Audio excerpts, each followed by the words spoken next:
अब हम लोग एक्सटीरियर एंगल के एकदम सही कॉन्सेप्ट को समझने के लिए ये आप ट्रायंगल देखिए। देखिए जैसे कोई ट्रायंगल है तो इसके तीन वर्टेक्स होते हैं। एक वर्टेक्स ये है, एक वर्टेक्स ये है और एक वर्टेक्स ये है। हर वर्टेक्स पर एक्सटीरियर एंगल बन सकता है। पहले तो देख लें इंटीरियर एंगल्स कौन है। एक ये एंगल, ये एंगल और ये एंगल, ये बाउंड्री के अंदर हैं। इनको इंटीरियर एंगल कहा जाएगा। जो बाउंड्री के अंदर हैं वो इंटीरियर एंगल्स हैं। अब एंगल्स बाउंड्री के बाहर कैसे बनेंगे?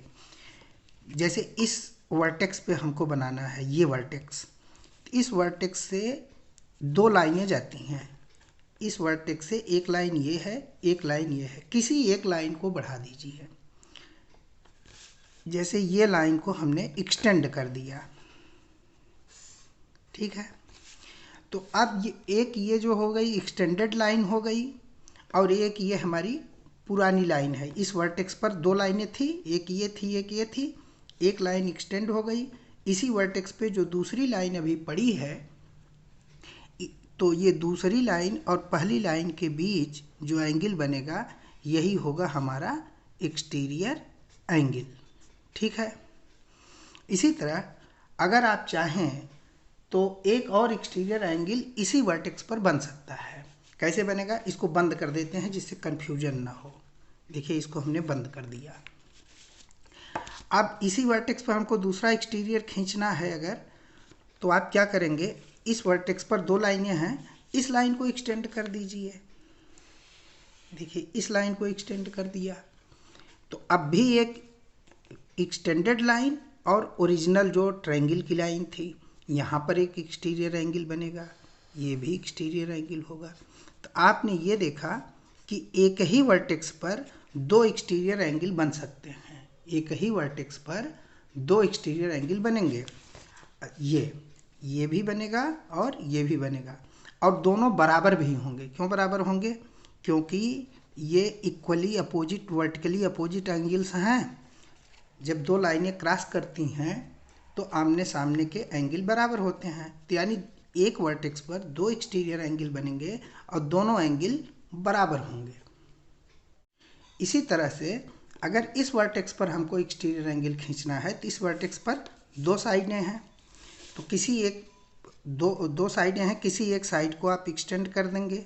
ये अब एक्सटीरियर एंगल कहाँ बनेगा? ये तो एक्सटेंडेड साइड है। इस वर्टेक्स पे दो लाइंस थी, एक ये थी एक ये थी।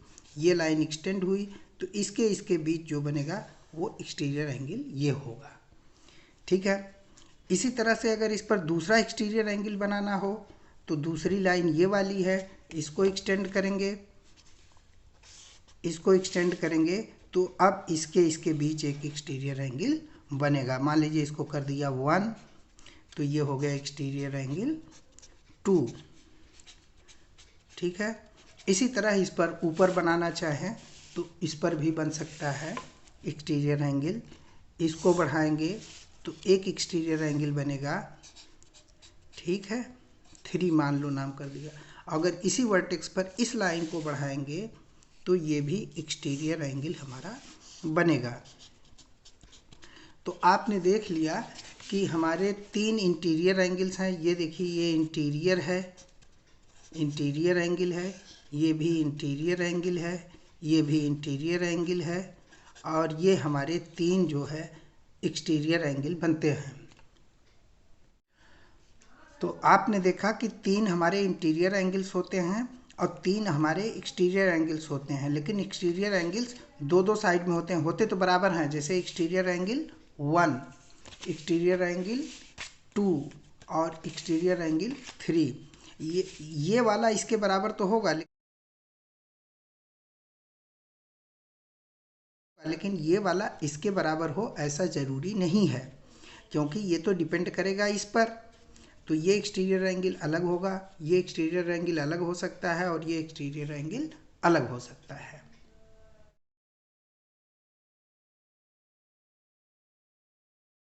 आपके थिंक डिस्कस में एक क्वेश्चन और है कि एक्सटीरियर एंगल और इंटीरियर एंगल के बीच में क्या रिलेशन बनेगा अगर एक वर्टेक्स पर हमने एक एक्सटीरियर एंगल ये बना दिया और इसी वर्टेक्स पर एक एक्सटीरियर एंगल ये बना दिया। एक क्वेश्चन आप में है कि इस एंगल और इस एंगल का सम कितना होगा। इस बात को समझने के लिए पहले हम क्या करेंगे, इसको थोड़ा सा डिजिट लेके देखते हैं जिससे आप ठीक से समझ जाएं। इसके बाद बिना डिजिट के भी बताएंगे। मान लीजिए ये एंगल 50 का है, मान लीजिए ये एंगल जो है 50 डिग्री का है। तो ये जब 50 डिग्री का होगा तो ये भी 50 डिग्री का ही होगा, ये भी 50 डिग्री का ही होगा। अब हमसे पूछा क्या गया है, हमसे पूछा ये गया है कि इसका और इसका सम कितना होगा, यानी इन इंटीरियर एंगल का और इन दोनों एक्सटीरियर एंगल का सम कितना होगा। तो आप देख रहे हैं, मान लीजिए इसका नाम मैंने ए रख लिया और इसका नाम बी रख लिया, इसका नाम सी रख लिया। तो वो पूछ रहा है कि ए बी और सी का जोड़ कितना होगा। तो आप तो देख रहे हैं कि अगर ये 50 है तो ये कितना होगा। ये देखिए, ये यहाँ पर ऐसे बंद करिए तो ये लीनियर पेयर बन रहा है। ये अगर 50 है, ये अगर 50 है तो ये 130 होगा, क्योंकि 180 पूरा होना है। ये कितना हो जाएगा, 130 हो जाएगा। और जब ये 130 होगा तो इसके ठीक सामने ये है, ये भी 130 ही होगा। तो अब अगर हम इसको जोड़ लें तीनों को तो आ गया 50, 130 और 130। जोड़ने पर आ गया आपका 1 और ये हो गया 310 डिग्री हुआ। ठीक है, 310 डिग्री, यानी इन तीनों का जोड़ 310 डिग्री हुआ। ये तो हुआ, मैंने एक एग्जाम्पल लेके देखा।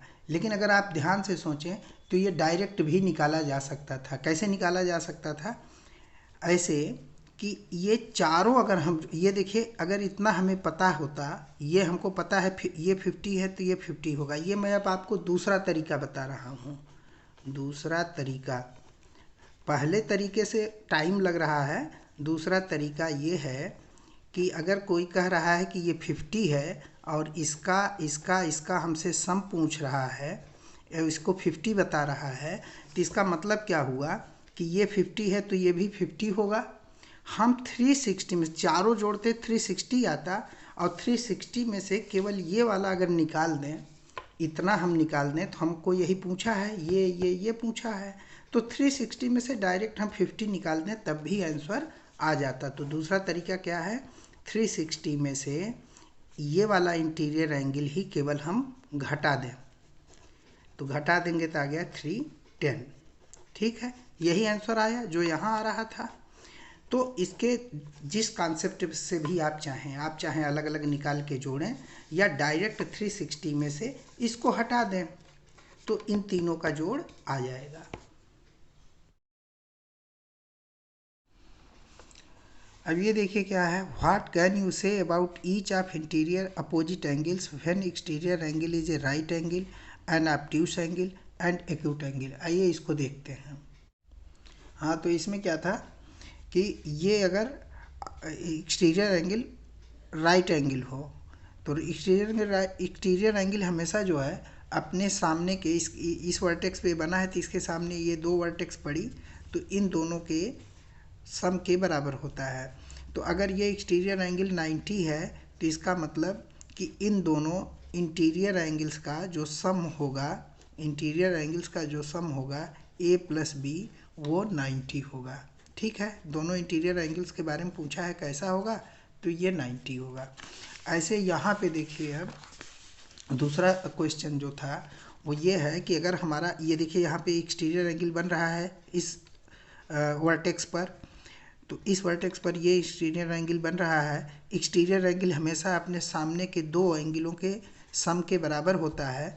तो अगर ये एंगल C है और ये एंगल D है तो इसका मतलब है कि ये C प्लस D होगा। ठीक है, ये कितना होगा, C प्लस D होगा। और ये ऑब्ट्यूस एंगल है, कैसा है, ऑब्ट्यूस एंगल है। तो ऑब्ट्यूस एंगल का मतलब ग्रेटर देन 90 से ये ग्रेटर है।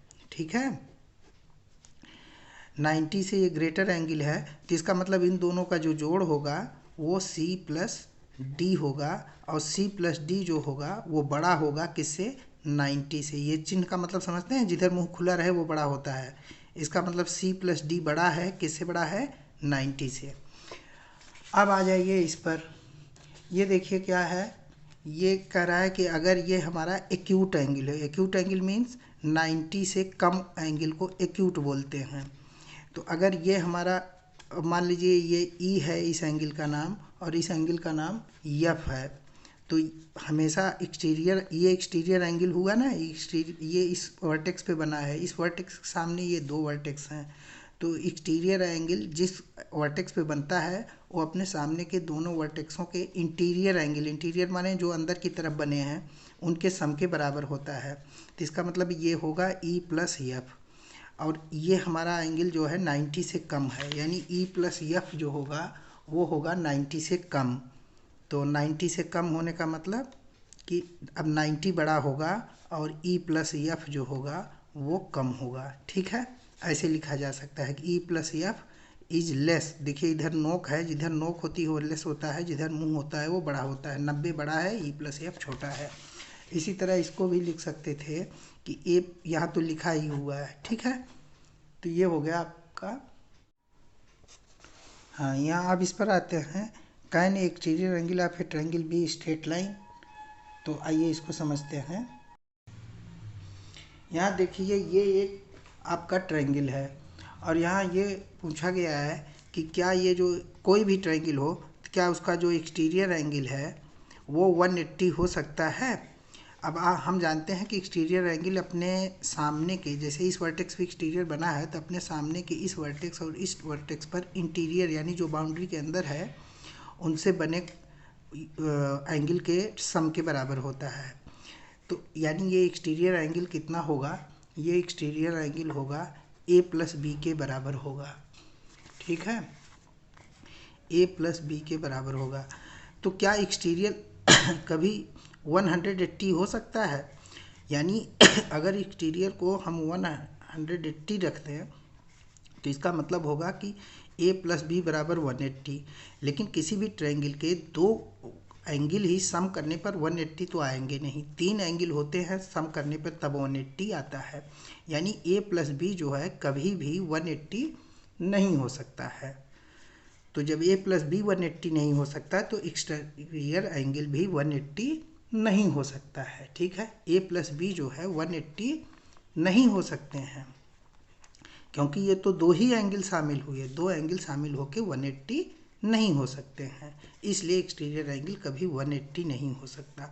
180 नहीं हो सकता मतलब स्ट्रेट लाइन नहीं हो सकता। स्ट्रेट लाइन का मतलब क्या था कि जो ये एक्सटीरियर एंगल है 180 होने का मतलब है कि ये पेन हमारी झुकते झुकते झुकते झुकते ऐसे हो जाए, तब तो एक्सटीरियर एंगल आकर के 180 हो पाता ना। तब एक्सटीरियर एंगल आके हमारा 180 होता, जब ये लाइन, ये वाली लाइन ऐसे ऐसे ऐसे हो जाए। जब ऐसे हो जाएगा ट्रायंगल ही नहीं रह जाएगा, सीधी लाइन हो जाएगी, ट्रायंगल गायब हो जाएगा। तो इसका मतलब ट्रायंगल में इट इज़ नॉट पॉसिबल, ये संभव नहीं है।